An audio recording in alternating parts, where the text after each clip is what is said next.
சிறுபான்மை மற்றும் சிறுபான்மை அல்லாத அரசு உதவி பெறும் பள்ளிகளின் உரிமை மீட்பு குழுவினர் 5 அம்ச கோரிக்கைகளை வலியுறுத்தி சென்னையில் மாபெரும் கோரிக்கை முழக்க ஆர்ப்பாட்டத்தை மேற்கொண்டனர்.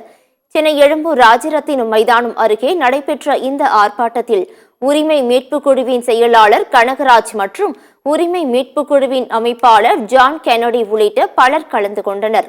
அரசு பள்ளி மாணவர்களுக்கு உயர்கல்வியில் வழங்கப்படுகின்ற 7.5% இடஒதுக்கீடு உள்ளிட்ட அனைத்து நலத்திட்டங்களும் அரசு உதவி பெறும் பள்ளி மாணவர்களுக்கும் விரிவுபடுத்திட வேண்டும் என்பன உள்ளிட்ட 5 அம்ச கோரிக்கைகள் இந்த ஆர்ப்பாட்டத்தில் வலியுறுத்தப்பட்டது.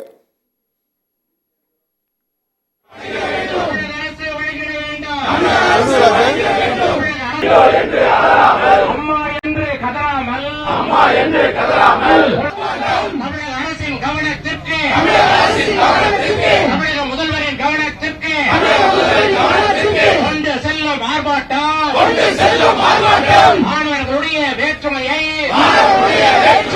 மாணவர்களை வேற்றுமைப்படுத்தி அரசு இங்கே பேசிவிட்டு சட்டமன்றத்தில் பேசினால் அது வேறு. சட்டமன்றத்தில் பேசிவிட்டு இங்கே வந்து பேசுகிறோம். அப்படி என்றால் நீங்கள் என்ன நினைக்கிறீர்களோ, உங்களுடைய கோரிக்கை என்னவோ அதை உணர்ந்து சட்டமன்றத்தில் ஒரு முறை அல்ல, இருமுறை அல்ல, தொடர்ச்சியாக விடுதலை சிறுத்தைகள் பேசிக் கொண்டிருக்கிறோம். நாங்கள் தான் முதல்வராக உங்கள் திராவிட மாடலை பின்பற்றி எல்லோருக்கும் கல்வி, எல்லாருக்கும் கல்வி வர வேண்டும் என்று கண்களும் கட்டி இன்று நினைத்துக் கொண்டிருக்கிறோம். இது வரலாற்று பதில். இன்றும் நாங்கள் பாகுபாடு இல்லாத சமுதாயம் உருவாக வேண்டும், எல்லா மக்களும் கற்க வேண்டும். அதிலும் குறிப்பாக ஏழை எளிய மக்கள், சமுதாயத்தில் புறந்தள்ளப்பட்ட மக்கள், அவர்கள் மேலே வர வேண்டும் என்று உழைத்துக் கொண்டிருக்கிறோம்.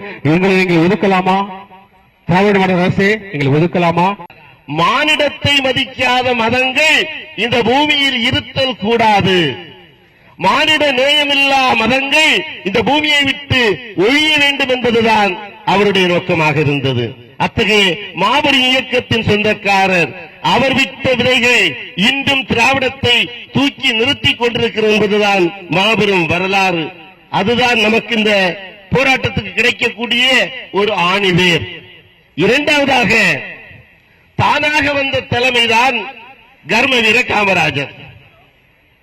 இவருடைய ஆளுமைக்கு எதிராக இதுவரையிலும் எந்த அரசியல் தலைவர்களும் இல்லை.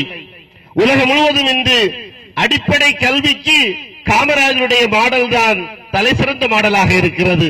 இந்த அரசு உருவாவதற்கு காரணமாக அடித்தளமாக அமைந்தவர்கள் இந்த மாநிலத்தினுடைய சிறுபான்மை அமைப்புகளும் ஆசிரியர் அரசு ஊழியர்களும். அந்த ஆசிரியர்களுக்கும் அரசு ஊழியர்களுக்கும் சிறுபான்மை அமைப்புகளுக்கும், சிறுபான்மை அமைப்பு என்று சொன்னால் அவர்களுக்கு மிக முக்கியமானது கல்வி, கல்விக்கூடங்கள், பள்ளிகள். அந்த பள்ளிகள் சுமூகமாக இயங்க வேண்டும். ஜஸ்டிஸ் கலையரசன் குழு அறிக்கை இருக்க, அந்த அறிக்கை மிகவும் ஆபத்தான அறிக்கை, மோசமான அறிக்கை. அந்த அறிக்கையை கொண்டு போய் நீங்க ஆப்பிரிக்கால டிஸ்கஸ் பண்ணணும். அப்பதான் ஆப்பிரிக்க மக்கள் செருப்பு எடுத்து உங்களை அடிப்பாங்க. ஏழை மக்களுக்கு காக்னிட்டிவ் ஸ்கில் கம்மியா இருக்குமா? தோழர் ஏஎஸ் அவர்களே, என்ன சர்வதேச ILO தலைவர் நீங்க இல்லையா? ஏழை மக்களுக்கு காக்னிட்டிவ் ஸ்கில் கம்மியா இருக்குமா?